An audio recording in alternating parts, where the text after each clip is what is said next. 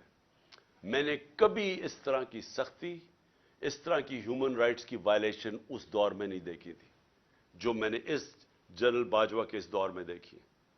اور مجھے افسوس سے کہنا پڑتا ہے کہ جس طرح کی انہوں نے ہمارے ساتھ سختیاں کی, ایک وہ پارٹی جو کہ پاکستان کی فیڈرل پارٹی ہے, سب سے بڑی پارٹی ہے پاکستان کی اس وقت, میں یہ آگے کہ پاکستان کی تاریخ میں سب سے بڑی فیڈرل پارٹی ہے. ذوالفقار علی بھٹو کی پیپلز پارٹی بھی اس طرح سارے پاکستان میں نہیں تھی جو آج تحریک انصاف ہے. ایک نیشنل لیول کی پارٹی ہے. ہمیں کمزور کرنے کی کوشش کی. اور تو چھوڑے جو کہ جس طرح انہوں نے اعظم سواتی سے کیا ہے, مجھے تو حیرت ہوتی ہے کہ کیسے کسی ایک سینیٹر, ایک وہ شہری جو باہر کمائی کر کے پاکستان اپنا پیسہ لے کے آتا ہے, کیسے اسے صرف ایک ٹویٹ کے اوپر, کیا ٹویٹ یہ اس نے کی کہ جنرل مشرف نے NRO 2 دیا؟ سارا پاکستان جانتا ہے کہ جنرل مشرف نے NRO 2, جنرل باجوہ نے NRO 2 دیا, مشرف نے NRO 1 دیا, سب کو پتا ہے. ہمیں کئی دفعہ انہوں نے کہا جب ہم گورنمنٹ میں تھے کہ جی چھوڑ دیں احتساب کو, چھوڑ دیں اقتصادیات کے اوپر کانسنٹریٹ کرو, اکانومی پہ کانسنٹریٹ کریں, احتساب کو بھول جائیں. ہمیں فیٹف کے اندر ان کی طرف سے آئی ریکویسٹ کہ جناب فیٹف میں ان کو NRO 2 دے دو, یہ اپوزیشن کو. تو ہمیں تو پتہ ہے کہ NRO 2 کس نے دیا ہے.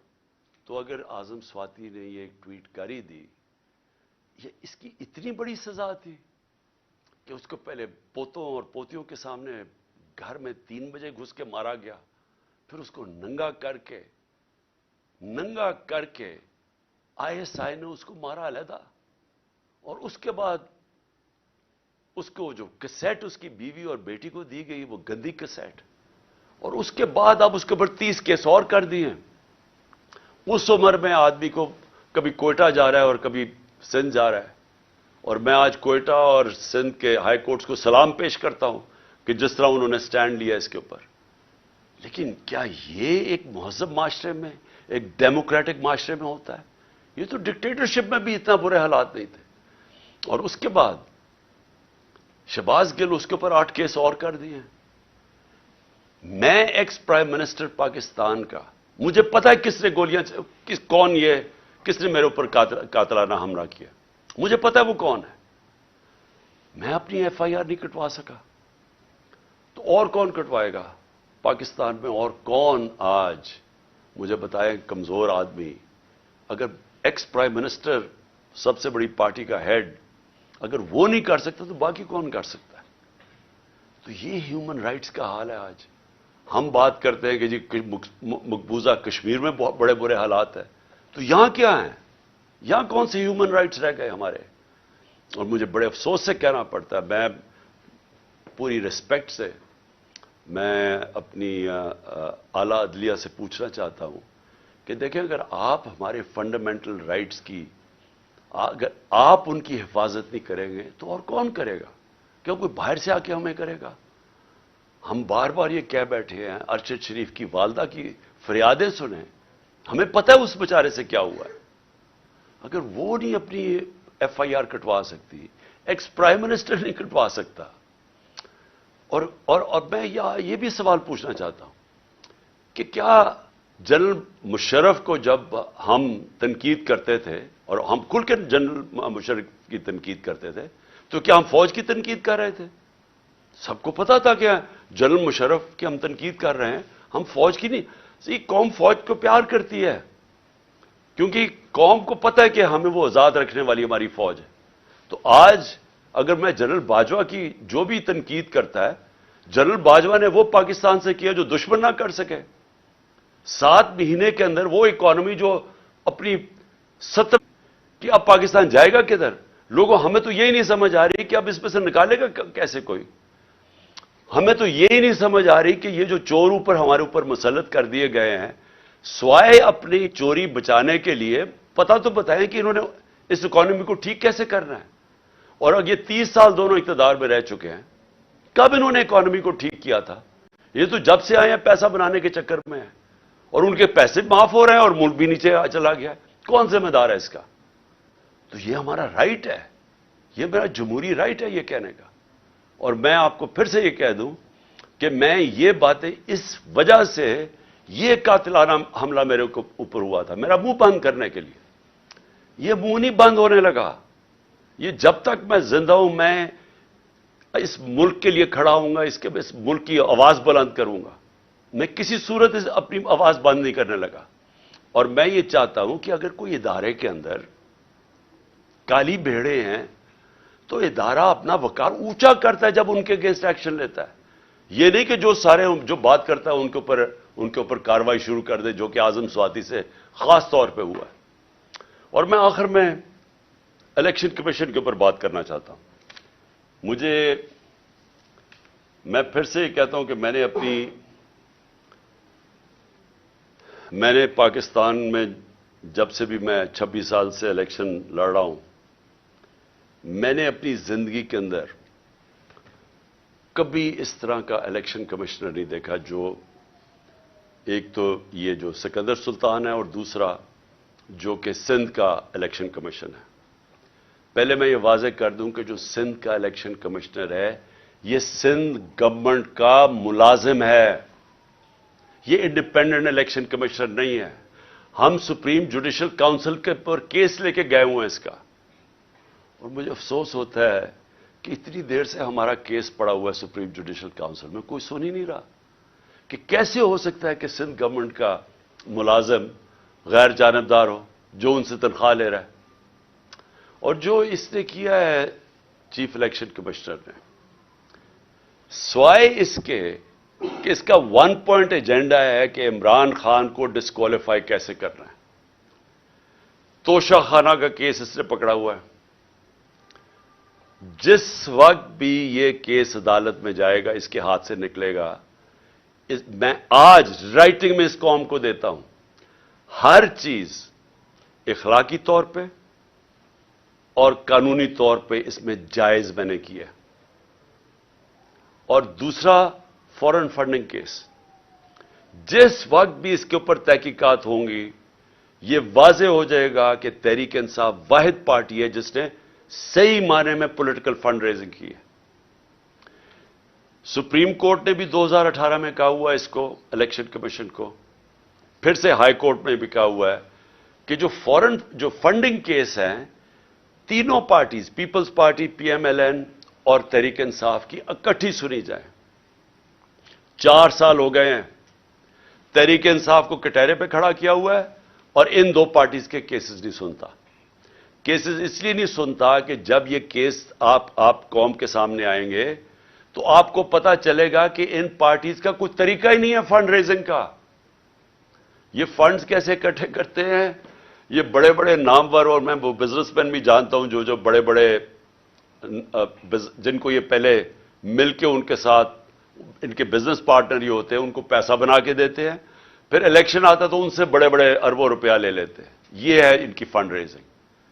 وہ پارٹی جس نے 40,000 لوگوں کا ووٹ ڈیٹا بینک ہے, ڈونر بینک ہے 40,000 لوگوں کا, وہ پارٹی کو اس نے کھڑا کیا ہوا ہے, کبھی کچھ کر رہا ہے, کبھی ایف آئی اے سے چیک کر رہا ہے, کبھی کوئی ہمارے ڈونرز کو تنگ کر رہا ہے. اس کے پیچھے پڑا ہوا یہ, ان سے نہیں پوچھتا کہ جناب آپ بتائیں آپ کی کیوں نہیں. اور میں نے سنا ہے کہ انشاءاللہ ان کا کیس لگنے لگا ہے, اور ہم انتظار کر رہے ہیں کہ ساری قوم کو پتا چلے کہ یہ دونوں پارٹیز پیسہ کیسے اکٹھا کرتی ہیں. اور پھر توشہ خانہ, میں پھر چیلنج کرتا ہوں کہ جب بھی توشہ خانہ لگے گا, کوئی چیز عمران خان نے انلیگل نہیں کی, کوئی کسی قسم کا, نہ آج تک پہلے قانون توڑا ہے, نہ آج توڑے گا, نہ کبھی آگے بھی توڑے گا. لیکن جنہوں نے قانون توڑا ہے, جنہوں نے توشہ خانہ میں ڈاکہ مارا ہے, اس میں ہے نواز شریف اور آصف زرداری. کیوں ڈاکہ مارا ہے؟